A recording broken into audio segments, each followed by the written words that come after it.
मैं अर्चना शुक्ला अपने YouTube channel Anay साहित्य क्लासेस में आप सभी का बहुत बहुत स्वागत करती हूँ। पिछली कक्षा में हम आप लोगों को रासो साहित्य में पृथ्वीराज रासो पढ़ाए और पृथ्वीराज रासो एक ही क्लास में पूरा नहीं हो पाया, तो जो बचा हुआ था उससे उस टॉपिक में उसको आज की कक्षा में पढ़ाया जाएगा। पृथ्वीराज रासो का समय जो है, इसके लेखक थे चंद्रवरदाई और इसका समय 12वीं शताब्दी था। पिछली कक्षा में चर्चा हो चुकी थी। पृथ्वीराज रासो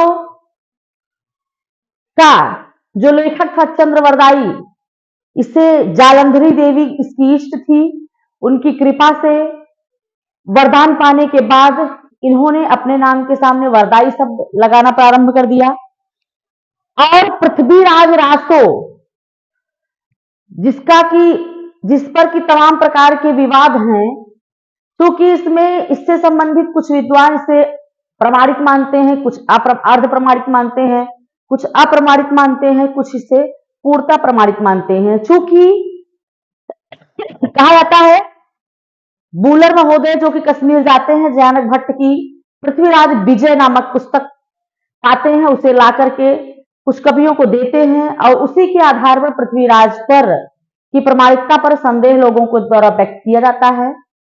पृथ्वीराज रासो एक महाकाव्य है। आचार्य रामचंद्र शुक्ल ने कहा है कि पृथ्वीराज रासो एक महाकाव्य है और चंद्रवरदाई एक महाकवि है।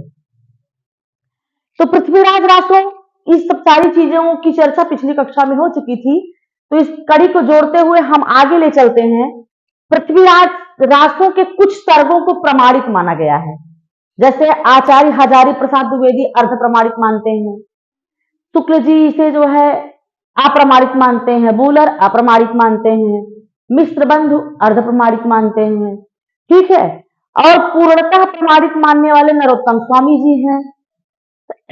हजारी प्रसाद द्विवेदी ने पृथ्वीराज रासो के कुछ सर्गों को प्रमाणित माना है। वो सर्ग कौन कौन से हैं उसकी चर्चा होती है। पहला है पद्मावत समय।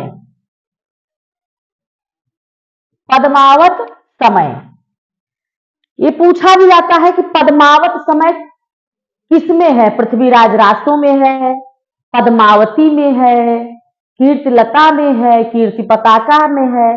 तो पृथ्वीराज रासो में ही है पद्मावत समय। पद्मावत समय को आचार्य हजारी प्रसाद द्विवेदी ने माना है प्रमाणित। इक्षिणी का विवाह प्रमाणित माना गया है। सस्यव्रता का गंधर्व विवाह प्रमाणित माना गया है। कैमास वध प्रमाणित माना गया है। संयोगिता का विवाह प्रमाणित माना गया है। तोमर पहाड़ का शहाबुद्दीन को पकड़ना, तोमर पहाड़ का शहाबुद्दीन को पकड़ना, इतने सर्गों को जो है आचार्य हजारी प्रसाद द्विवेदी ने प्रमाणित माना है, जबकि वो अर्ध प्रमाणित की श्रेणी में है आचार्य हजारी प्रसाद द्विवेदी। तो इतने जो है सर्गों को प्रमाणित मानते हैं, इसीलिए उनको आधा प्रमाणित मानते हैं, आधा अप्रमाणित। पृथ्वीराज रासो उस समय का, तत्कालीन समय का श्रेष्ठतम ग्रंथ है। क्या है? श्रेष्ठतम ग्रंथ है पृथ्वीराज रासो तत्कालीन समय का। इसके लेखक चंद्रवरदाई हैं।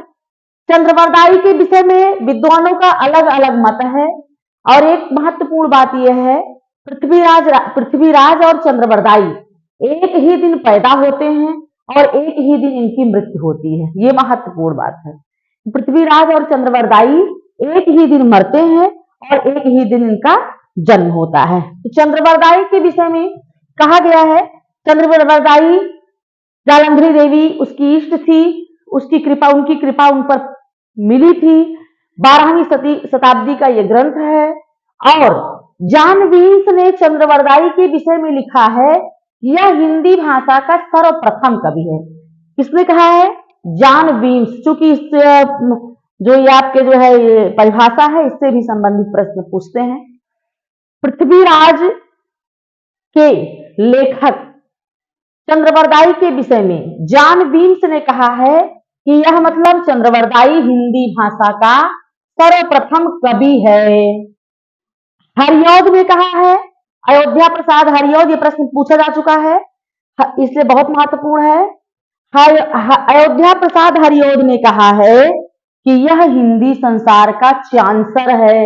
अगर पूछा जाए कि किसने कहा है चंद्रवरदाई को कि हिंदी संसार का चांसर है, तो हरिऔध ने कहा। क्या कहा? यह हिंदी संसार का चांसर है। किसके विषय में कहा है? चंद्रवरदाई के विषय में कहा है। आचार्य शुक्ल जी, आचार्य रामचंद्र शुक्ल जी ने कहा, यह भी प्रश्न पूछा गया, बहुत महत्वपूर्ण है, कि यह हिंदी का प्रथम महाकवि है। किसके विषय में कहा है? चंद्रवरदाई के विषय में शुक्ल जी ने कहा है कि यह हिंदी का प्रथम महाकवि है। राम कुमार वर्मा जी ने भी चंद्रवरदाई के विषय में कहा है कि यह वीर काव्य धारा, वीर काव्य उन्होंने किसको कहा है? आदिकाल को। यह वीर काव्य धारा का प्रथम महाकवि है। वीर काव्य धारा का प्रथम महाकवि किसने कहा है?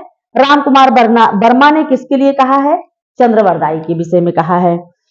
एफ.एस. ग्राउंड ने कहा है कि यह हिंदी काव्य का जनक है। चंद्रवरदाई को एफ.एस. ग्राउंड ने कहा है कि यह हिंदी काव्य का जनक है। तो हिंदी संसार का चांसर हरिऔध कहते हैं।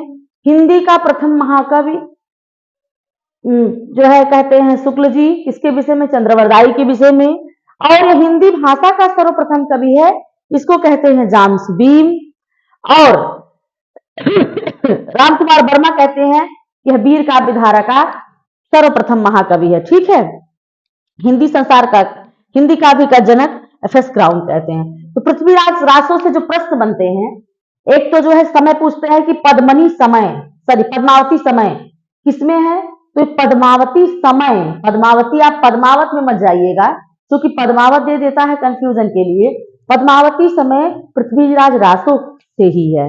पहला प्रश्न इसमें बनता है। और दूसरा प्रश्न इसमें बनता है कि यह हिंदी संसार का चांसर है। यह हिंदी संसार का चांसर किसे कहा गया है? किसने कहा है? हरिऔध ने। यह हिंदी का प्रथम महाकवि आचार्य रामचंद्र शुक्ल ने किसे माना है? चंद्रवरदाई को माना। यह पूछ लिया चंद्रवरदाई को हिंदी का प्रथम महाकवि किसने माना है?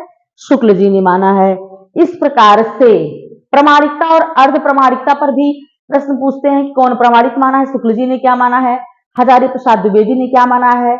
मिश्र जी ने क्या माना है? मोतीलाल मेनारिया ने क्या माना है? तो पिछली कक्षा में मैंने इनसे संबंधित महत्वपूर्ण ग्रंथ। दूसरी चीज इसे पूछते हैं इसमें समय कितने हैं? तो 69 69 समय है और 2500 पृष्ठ है।